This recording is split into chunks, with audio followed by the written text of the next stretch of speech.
If you've been scrolling through endless lift chair listings, weighing heat massage features against a compact footprint, and still feel like you might end up with the wrong chair, this review is going to cut through the noise.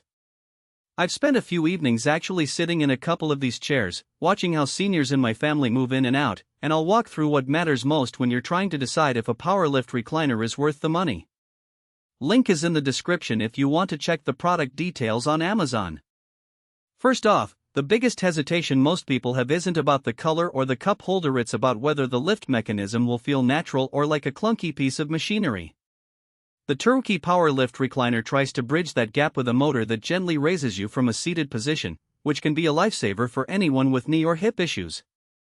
In practice, the motion is smoother than the cheap pop-up chairs you see on garage sale videos, but it's not silent. You'll hear a low whirring sound each time it lifts. If you're okay with a bit of audible assistance, that's a small trade-off for the independence it provides. The heat and massage functions are the next big selling point. The chair has a built-in heating element that wraps around the lower back, and a 3-zone massage that targets shoulders, lower back, and thighs.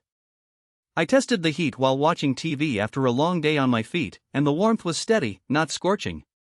The massage cycles are programmable, so you can set a quick 2-minute pulse during a commercial break or a longer 15-minute session while you read.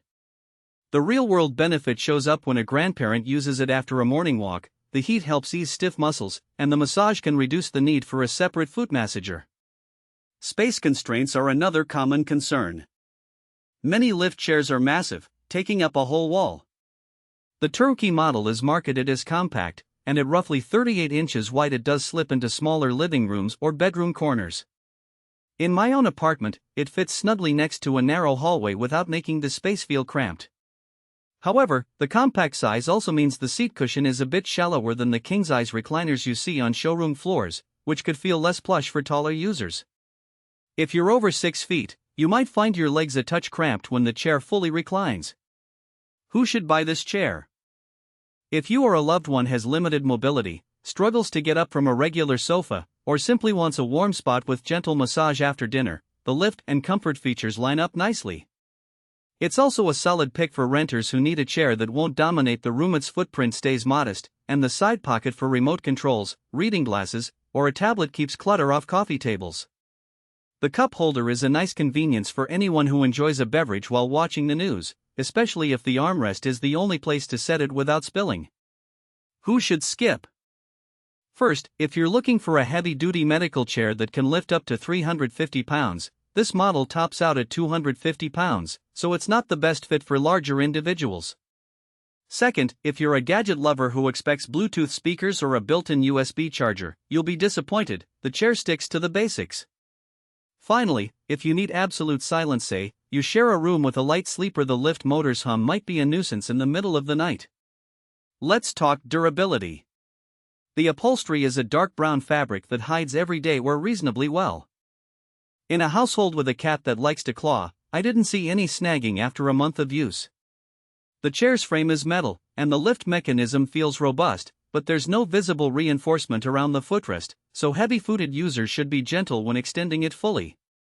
The side pocket, while handy, can get stuffed with too many items and make the arm feel bulkier, which is something to watch for if you have limited arm space. A practical weakness I noticed is the recline angle. The chair tilts back about 110 degrees, which is enough for a comfortable nap but not a full flat lay. If you're hoping to use it as a makeshift bed for short rests, you'll have to adjust your expectations. On the flip side, that angle is actually a safety benefit. It prevents the chair from tipping backward when the lift raises you, something that can happen with chairs that have a deeper recline. Another real-world scenario: imagine a senior living alone who needs to get up for a bathroom break at night. The lift button is positioned on the right arm, reachable without standing, and a single press gently raises the seat to a near-standing height. That eliminates the risk of stumbling over a low couch or having to use a grab bar. In my testing, the lift took about 8 seconds from start to full height, which is quick enough to feel helpful.